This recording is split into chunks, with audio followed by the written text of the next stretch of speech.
নমস্কাৰ অসম এতিয়াৰ পৰা যদি আপোনালোকে অনলাইন জুৱা খেল খেলে তেন্তে জেলত যাব লাগিব আপোনালোকৰ মনত আছেনে জুৱা কেইদিনমানৰ আগতে অনলাইন জুৱা খেলৰ প্ৰচাৰ কৰাৰ কাৰণে পাপৰি কলিতা নামৰ কামাণ্ড মহিলাগৰাকীক চাকৰিৰ পৰা বহিষ্কাৰ কৰা হৈছিল কিন্তু হেয়া উচিত আছিল নে কিনো মানে হে অনলাইন জুৱা খেলটো আৰু সঁচাকৈ অনলাইন গেম খেলি লাখ লাখ টকা আৰ্নিং কৰিব পাৰিনে আপোনালোকে দেখিছে চাগে যে ডাঙৰ ইউটিউবাৰ সকলে অনলাইন জুৱা খেল বা অন্যান্য এপৰ প্ৰমোচন কৰে আৰু ভালদৰে বুজাই দিয়ে যে কেনেকৈ ডাউনলোড কৰিব লাগে আৰু কেনেকৈ খেলিলে আপুনি লাখ লাখ টকা আৰ্নিং কৰিব পাৰিব বাট সেইবোৰ সঁচা নে মিছা অনলাইন জুৱা খেলবোৰ ৰিয়েল নে ফেক বলক জানিবলৈ চেষ্টা কৰোঁ কিন্তু তাৰ আগতে এই ভিডিঅ'টো লাইক কৰি লওক এণ্ড আপুনি যদি মোৰ চেনেলটোত ফাৰ্ষ্ট টাইম ভিজিট কৰিছে then hit the red subscribe button press the ঘণ্টলং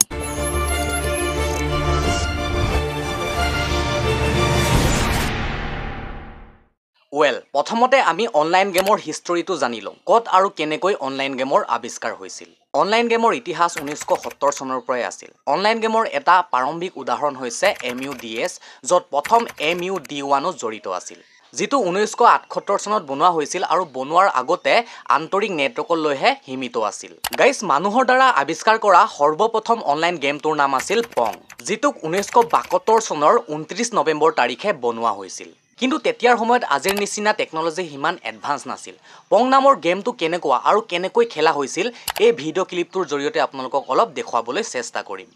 The most exciting game you will ever see on your TV set. Telstar by Coleco with 3 different games. Telstar Tennis with digital scoring, variable speeds. Telstar Hockey. Each player controls a goalie plus a forward on the other side. Oops, a goal. Technology advance নোহোৱাৰ পাছতো সেই সময়ত পং নামৰ গেমটো বহুত বেছি popularity পাইছিল কিন্তু গেমটো এজন মানুহে খেলিব নোৱাৰিছিল সেই গেমটো খেলিবলৈ দুজন মানুহৰ দৰকাৰ হৈছিল কাৰণ গেমটোত দুটা হেণ্ড ডিভাইচ আছিল যিটো কম্পিউটাৰৰ ওচৰত বহি দুজন মানুহে কণ্ট্ৰোল কৰিবলগীয়া হৈছিল ঠিক তেনেকৈয়ে অনলাইন গেমৰ আৱিষ্কাৰ হৈছিল আৰু লাহে লাহে টেকনলজি এডভান্স হোৱাৰ পাছত বিভিন্ন ধৰণৰ অনলাইন গেম মাৰ্কেটত আহিবলৈ ধৰিলে গেমক দুটা ভাগত ভগাব পাৰি ফিজিকেল আৰু নন ফিজিকেল ফিজিকেল বুলি ক'লে ক্ৰিকেট ফুটবল কাবাডী হকি ইত্যাদি আৰু নন ফিজিকেল বুলি ক'লে free fire PUBG candy crash temple run ইত্যাদি কিন্তু নন ফিজিকেল গেমবোৰ 100ৰ 80% ফিজিকেল গেমৰ পৰা কপি কৰি বনোৱা হয় যেনে ক্ৰিকেটৰ পৰা ক্ৰিকেট ভিডিঅ' গেম ফুটবলৰ পৰা ফুটবল ভিডিঅ' গেম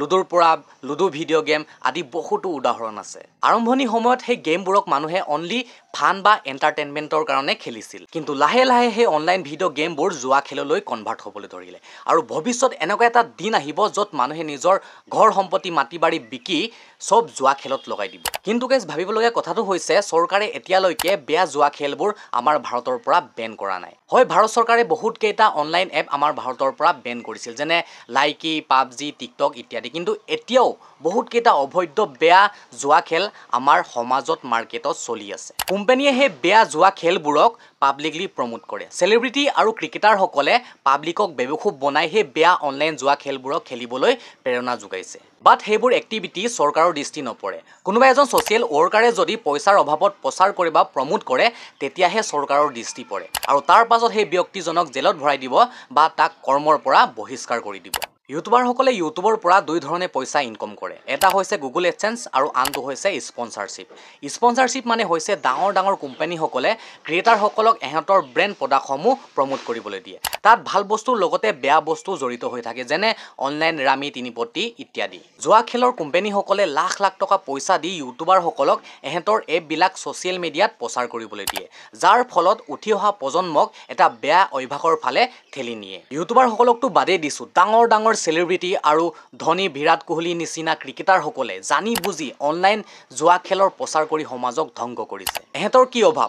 কোটি টকা ক্ৰিকেটৰ পৰা ইনকম কৰি আছে তথাপিতো অনলাইন জুৱা খেলৰ নিচিনা এটা বেয়া বস্তু ছ'চিয়েল মিডিয়াত প্ৰচাৰ কৰিবলৈ অলপো আফচোচ নকৰে তেন্তে ইউটিউবাৰসকলে কিয় নকৰিব সবে ভাবিব যে ডাঙৰ সেলিব্ৰিটিসকলে দেখোন প্ৰমোট কৰে আমি কৰিলে কি যায় বাট মোৰ মতে স্পন্সৰশ্বিপ কৰাটো বেয়া বস্তু নহয় স্পন্সৰশ্বিপৰ পৰা কিবা এটা ইনকম আহে বাট ভাল বস্তুকহে স্পন্সৰশ্বিপ কৰিব লাগে বা প্ৰমোট কৰিব লাগে এনেকুৱা ৰামি তিনিপতি অনলাইন জুৱা খেল প্ৰচাৰ কৰি নৱপ্ৰজন্মক ধ্বংস নকৰিবা গাইজ এটা কথা সদায় মনত ৰাখিব অনলাইন জুৱা খেল খেলি আপোনালোকে কেতিয়াও লাখ কোটি টকা ইনকম কৰিব নোৱাৰে অনলাইন জুৱা খেলবিলাকত এলগৰিথম ফিক্স হৈ থাকে প্ৰথমতে আপোনালোকক কেইটকামান দি লোভ কৰাই ল'ব আৰু তাৰ পাছত লাহে লাহে আপোনাৰ জমা পুঞ্জিৰ পৰা পইচা লুটি থাকিব আৰু লাষ্টত আপুনি নিজে পস্তাব বাকী মোৰ ফালৰ পৰা আপোনালোকক এটাই অনুৰোধ যে কোনো ধৰণৰ অনলাইন জুৱা খেল নেখেলিব আৰু প্ৰচাৰ নকৰিব। ভিডিঅ'টো লাষ্টলৈ চোৱাৰ বাবে ধন্যবাদ। এই ভিডিঅ'টো লাইক কৰিবৰ বাবে অলপো কনজুচ নকৰিব। লগতে এই ভিডিঅ'টো আপোনাৰ লগৰখিনিলৈ শ্বেয়াৰ কৰিব যাতে তেওঁলোকেও গম পাওক যে আপুনি মোৰ চেনেলটোত কিমান যেন ইণ্টাৰেষ্টিং ভিডিঅ' চায়। চ' বাই বাই।